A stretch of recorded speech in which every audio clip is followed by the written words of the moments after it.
Hello बच्चों, कैसे हो आप सब। उम्मीद करता हूँ आप सब बढ़िया होंगे।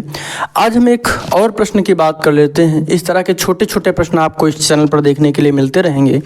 यहाँ पर हम देख लेते हैं क्या लिखा हुआ है। दो क्रमागत विषम संख्याओं का योग 4 से विभाज्य होता है। तो करके देखते हैं विभाज्य होता है या नहीं होता है।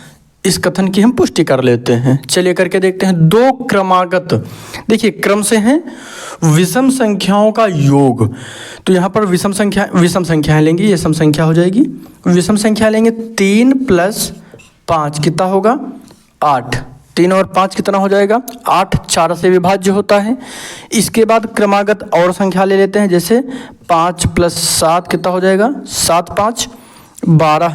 आगे और ले लेते हैं 7 + 9 कितना हो जाएगा 16। और ले लेते हैं 9 + 11, तो 11 और 9 कितना हो जाएगा 20। आगे और यहाँ पर लिख लेते हैं 11 और 9 20 हो गया। फिर 11 + 13 ले लेंगे तो कितना हो जाएगा 24। फिर आगे ले लेते हैं 13 + 15 कितना आ जाएगा 28। फिर अगर हम आगे की तरफ बढ़ें तो यहाँ पर देखिए 8 आ चुका है, फिर से रिपीट होने लगेंगी संख्याएं। और करके चेक करते हैं 15 + 17 की अगर हम बात करेंगे कितना आएगा 32। तो यहाँ पर देखिए संख्याएं रिपीट होना शुरू हो गई हैं। आगे करेंगे तो 36 आएगा। करके चेक कर सकते हैं 17 + 19 करेंगे तो कितना आएगा 36 आएगा।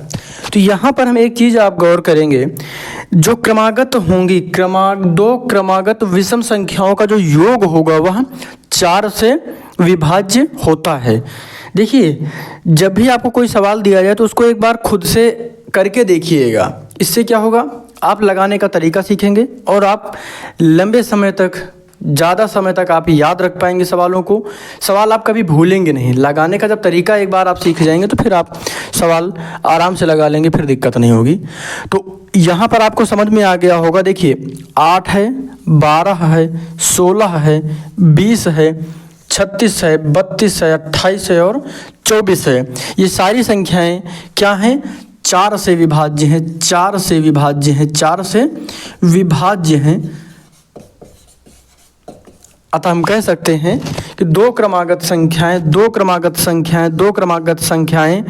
इनका जब हम योग करेंगे, उन संख्याओं का जो योग करेंगे, दो क्रमागत विषम संख्याएं, ध्यान रखिएगा दो क्रमागत विषम संख्याओं का जो योग होगा वह 4 से विभाजित होगा। दो क्रमागत विषम संख्याओं का जो योग होगा वह 4 से विभाजित होगा। ठीक है, तो कैसे होगा ये चीज़ आप समझ गए होंगे, फिर कोई दिक्कत नहीं है। ठीक है, मिलते हैं कल एक नए प्रश्न के साथ। अगर आप चैनल पर नए हैं तो सब्सक्राइब जरूर करिएगा। धन्यवाद।